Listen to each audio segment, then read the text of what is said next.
पुण्यात्माओं जैसे यहाँ पर दोनों ही कर्म भोगने पड़ते हैं, पुण्य भी पाप भी, और संचित कर्मों का ढेर लगा हुआ है। आपका संचित होते हैं जो पहले जन्म जन्मांतर के कर दिए, संचित में पुण्य भी हैं आपके पाप भी हैं, दोनों धरे हैं वहाँ रखे सुरक्षित।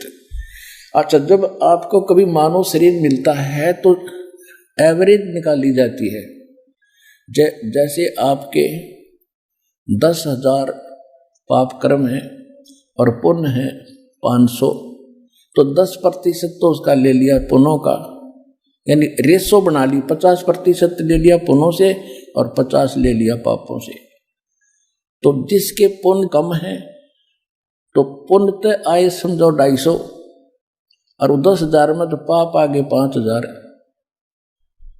उस रेशो से आपका प्रारब्ध बना दिया और वो आपने भोगना ही पड़ेगा, चाहे राम रट लो, चाहे कृष्ण बज लो, और चाहे ब्रह्म की जाप कर लो, चाहे कितनी घंटी पीट लो, उसमें कोई परिवर्तन नहीं हो सकता। और फिर परमात्मा क्या करेगा, आपके उन संचित पाप कर्मों का नाश करेगा, पुण्य शेष रह जाएंगे। पुण्यात्मा वो मंत्र है, ये जाप दिया है दाता ने हमारे को, ये अनमोल छुपा के रखा था। धर्मदास मेरी लाख दुहाई, ये सार शब्द कई बार न जाई, सार शब्द बाहर जो पढ़ी, ये बिचली पीढ़ी हंस न तेरी। सार शब्द तुम तब तक छुपाई, जब तक 12 पंथ न मिट जाई। परमात्मा कहते हैं, धर्मदास जी से कहा था कि सतनाम और सारनाम इनको अभी छुपा के रखना। सतनाम को तो मालिक ने थोड़ा बहुत कहीं महापुरुषों को दे दिया था, जैसे गरीबदास साहिब जी को, आदरणीय गरीबदास साहिब जी को, आदरणीय गीसा दास साहिब जी को, आदरणीय नानक साहिब जी को, और आदरणीय मुल्कदास साहिब जी को, आदरणीय धर्मदास साहिब जी को, इन सब महापुरुषों को मालिक ने सतनाम तो दे दिया था, सार शब्द फिर भी गुप्त रखवा दिया था।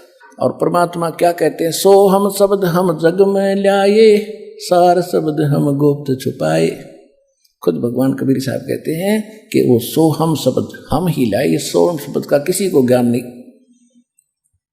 ना किसी वेद शास्त्र में इसका ये लिखा है जो पूर्व के ग्रंथ है। परमात्मा के ज्ञान के बाद तो इन महापुरुषों को भगवान ने सोम तो बता ही दिया था। तो ये 2 अक्षर से मिलकर सतनाम बनता है कोम, और ये जो एक सोहम, इसके विषय में नानक साहिब जी भी का प्रमाण है कि यही जाप किया करते थे, जिससे ये पाप नाश होते हैं।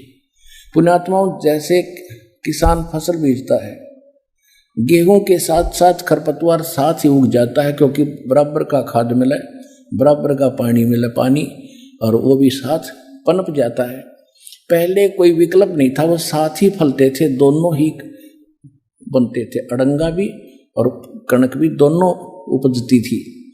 अब उस अड़ंगे को निकाल कर बाहर डालना पड़ता था, गेहूं अलग करनी पड़ती थी, बहुत परिश्रम होता था, कई बार गेहूं में भी मिल जाता था वो, और जिससे उसकी कणक आधी बन जाती थी। अब क्या किया है कि वैज्ञानिकों ने एक ऐसी औषधि का आविष्कार कर दिया है कि वो औषधि डाल देने से खरपतवार नष्ट हो जाता है, फसल को हानि नहीं होती, वो शेष रह जाती है।